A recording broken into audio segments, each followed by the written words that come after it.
We have to talk about that again. Yeah, sure. How do you date a woman that's been in an abusive relationship? Carefully. Very carefully.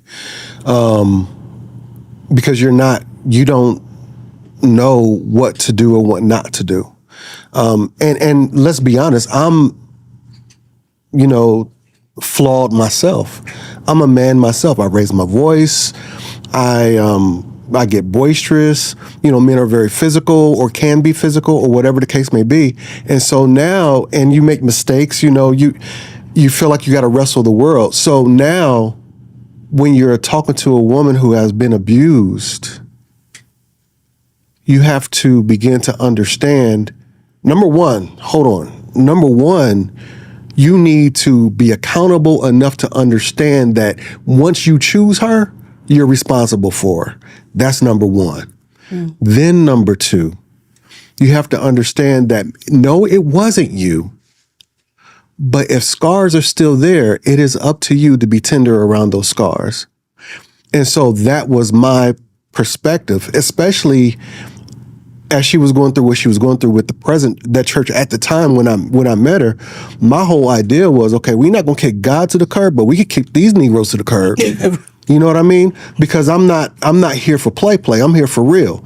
And if I'm going to cover you like clothing, let it be soft on the inside, but keep out everything on the outside, like armor. That's me. And so I want to be where she can lay her head and be comfortable, but anything outside of me gets the business if it comes for her. You see what I'm saying? Standing on business about yours, huh? Baby. Come on now. I love it. And that's important, but you got to be tender. A lot of people think, or a lot of men think, that you have to be this manufactured form of masculine to be attractive, to be a man for a woman, to do this, to do that, to do the other, when all you have to be is life-giving. It's called generative. And if I wasn't there to give her any life, then what am I doing in her life? Period. And so that's where I was, and that's the kind of man who I had to be. What's your advice for women who are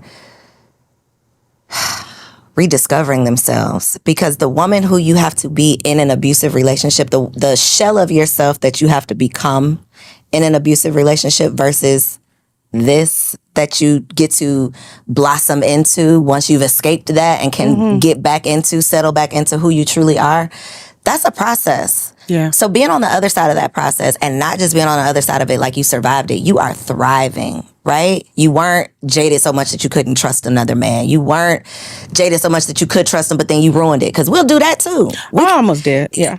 That's a thing. That's a thing. So what is your advice to women who want better, but they need to become better also in order to even entertain better?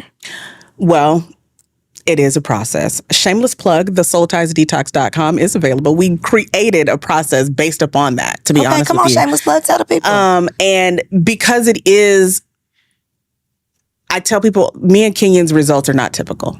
This is not something where you're going to meet the guy, he's going to sweep you off your feet, and y'all are just going to be happily ever after for the most part.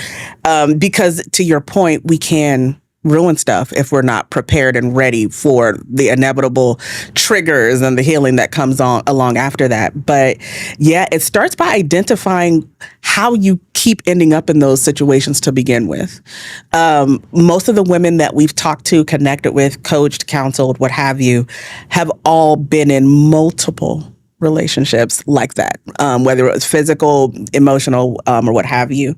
And so the number one thing we had to do was decipher what was it that was leading me into these, what was attracting me to these, because we can't control who we attract, we can't control what we entertain. And so once I got past understanding that, and for me, it was my church upbringing. For me, it was, I got daddy issues too. This is like, I'm a whole 3 different shows. I could be on all your podcasts and talk about something different. So that the daddy issues, everything. Okay, so there was that. Then it was identifying all of those different people that hurt me throughout that journey and releasing it. Because one of two things typically happen when we didn't release those people for real from our lives. One, we inadvertently looked for people just like them in different skin, and we didn't even realize we were chasing those types of things, or we kept going back to that person over and over again. And so it was, identifying and then elimination of those people. I'll save the rest for the book. It's a long, literally 5-week journey that we take people through. And then from that, it was realizing that not everybody who hurt you in your past is a reflection of people who are going to hurt you in the future. And that's the constant work that I'm still doing all the time. We get into it. I have to work myself through mentally a situation where I say, yes, you've experienced this in other relationships before, but what's different now? He's been consistent. He's been secure. He's got other stuff going on right now. You need to have this conversation. You need to communicate. Don't shut down. Don't become passive aggressive. Don't go hide like you used to. Go do that. And I literally have to talk myself through certain situations to make sure that I'm not treating him away simply because I know what I'm feeling in that moment is not from him, it's from somebody else.